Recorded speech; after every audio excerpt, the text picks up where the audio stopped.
Guys, it's Summer and welcome back to my channel. Today I'm going to be showing you how to play a hard section from one of my favorite classical pieces of all time. It's the Tempest by Beethoven, also known as Sonata number 17. So I picked these measures specifically because they're my favorite to play in the piece. I feel like they sound really good, but also because they were definitely like the hardest for me to learn and to get up to speed. And I want to show you some tips and tricks to hopefully make it easier for you to learn. So I'm going to play it so you can hear how it sounds.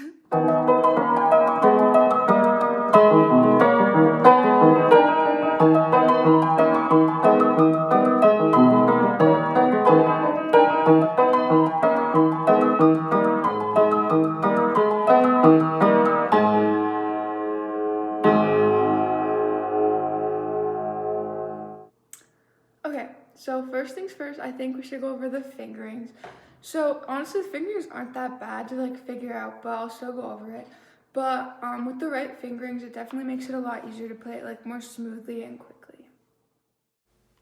So as you can see, I've added some highlighted marks to show where the section starts and ends at. So both hands are pretty much doing the same chords, just with different variations. The right hand has a trend of 5-2-1, 5-4-2-1, 5-4-2-1, 5-4-5-4-5. So you can see that here. You can pause if you need to, but those fingerings are used again later with a slight difference. The left hand also has repeating fingerings with a little more chord-based, using 5-2-1, and then 1-2, and then 1-3, and then 1-3 again. When the left hand has the melody, it's very similar to our right hand melody pattern, which in this case is now going to be 1-3-5, 1-1-2-5, 1-1-2-5, 1-2-1-2-1. So don't stress if this sounds confusing. I promise once you actually just play it and try it out, it will feel a lot more natural. But yeah, feel free to change a few fingerings if you needed, but I think these are a good starting point. Okay, so let's go over some techniques that you're going to be needing for like this little passage. So you're going to need good accuracy. So this means having like quick fingers and good clarity in both hands.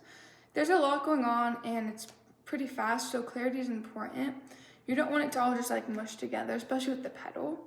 Another technique is voicing and like knowing which hand has the melody, because they do switch off between the right and the left hand. And lastly, dynamics overall, because it's supposed to be like this dramatic build up to like those very last notes. So you need the build up to make the last notes, basically. Sound good? So last but not least, I would like to go over some extra practice tips that I feel like would be helpful, especially like they helped me a lot, I know, when I was learning this section. So I would recommend going through this passage slowly, but both hands together, and making it sound like as crisp and as clear as you can, making sure you can hear every voice, every note, every chord. But yeah, like I mentioned earlier, clarity is very important in this section. So this technique will definitely help with that. And then I also recommend practicing it a little bit faster, but hands separate at first.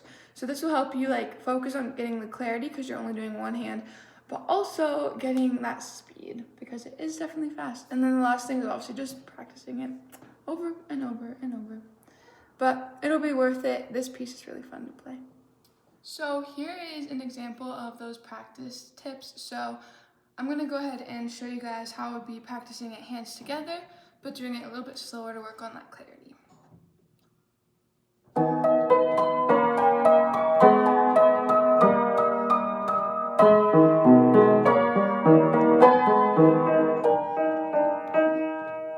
And another thing I said you can do is one hand at a time but faster, so I'll show you with the right hand how that would be.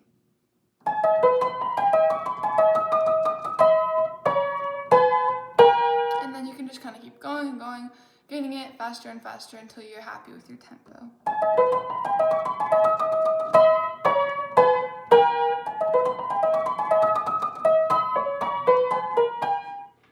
Okay, so that is all I have for today, but make sure to leave any questions in the comments down below, that there definitely are. And I'll do my best to get to those ASAP. But yeah, thank you for watching and good luck.